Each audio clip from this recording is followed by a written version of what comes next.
Good day everyone, especially to you Ma'am Puntikaw. This is a podcast. I'm host Alan Magtuba and this is Waganda Podcast. Today is Ma'am Traso.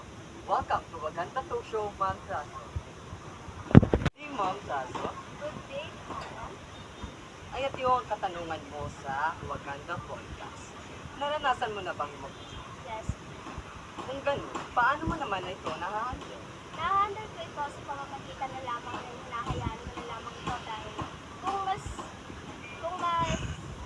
dadamdamin ko naman ito, makaka-apekto lamang ito sa aking emosyon. Good answer. Thank you, Ma'am Traso. Bisita ay si Ma'am Tipo-Tipo. Welcome to Waganda Podcast, Ma'am Tipo-Tipo. Hi, Ma'am Tipo-Tipo. Kung sa alam, Okay. Kumusta naman ang araw mo? okay lang naman. Masaya kahit stress kasi yung mga goal. Ito yung katanungan ko sa Waganda Podcast.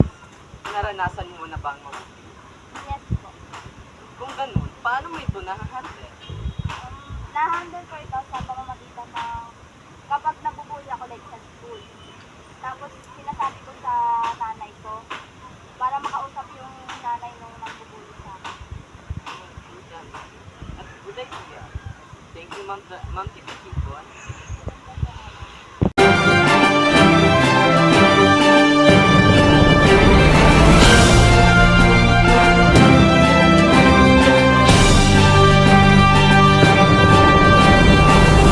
Dumapo naman tayo sa next topic natin. At the next topic natin ay about social media. At ang tatanungin natin dyan ay sila Ma'am Apolonio at Sir Shauli.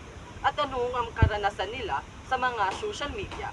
At ano masasabi nila sa mga kabataan na babad sa social media? Welcome to Waganda Podcast, Ma'am Apolonio. Welcome, Sir Alan. Hi Ma'am, kumusta naman ang araw mo? Ito, medyo stress, more reporting, well, okay naman ako. Ganyan talaga pag estudyante, no? Diba? Yes. Okay, ito ang katanungan mo sa Waganda po. Paano mo na-handle ang social media? Nahamin ko yung social media sa pamamagitan ng time limitation or time management. At next natin question is, anong masasabi mo sa mga kabataan na babad sa social media? Ang masasabi ko lang sa mga kabataan ngayon na babad sa social media is, bawas-bawasan po nila yung pag-post sa mga social media, panood ng videos, kasi medyo po nakaka-stress po yun sa mga gawain. Good answer. Thank you, Ma'am Apolonio. Thank you. Nating bisita ay si Sir Shauli. Hi, Sir! Hi, Alan. May tanong ako sa'yo, kumusta naman ang araw mo? Kung hindi maging okay, ano magawa mo? Ay, Good Char! na. Okay lang Grabe naman. naman. Okay, ito ang katanungan mo sa Waganda Podcast. Paano mo na-handle ng paggamit ng social media? Siguro ginagamit ko pag-handle is, mas binigyan ko pansin kung ano dapat kong gawin or mas gusto kong tuunan pansin kung ano dapat gawin kagaya ng mga activities, reporting, mas inuuna ko sila bago yung kasi mas malaga yung mga importante natin gawin bago yung paggamit kung anong gusto natin. Good. At ito naman ang next. Ano ang masasabi mo sa mga bata babad sa social media?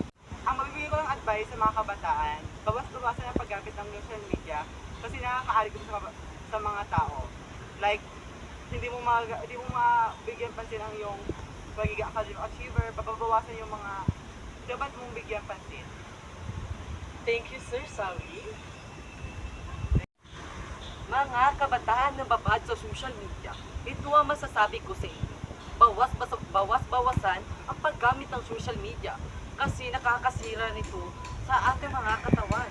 Kung tulad ng pag masisira ang ating mga mata, at hindi lang ito sa mga mata, at bawas-bawasan nyo din dahil lahat na gumagamit ng social media, hindi ito mapapabuti sa inyo.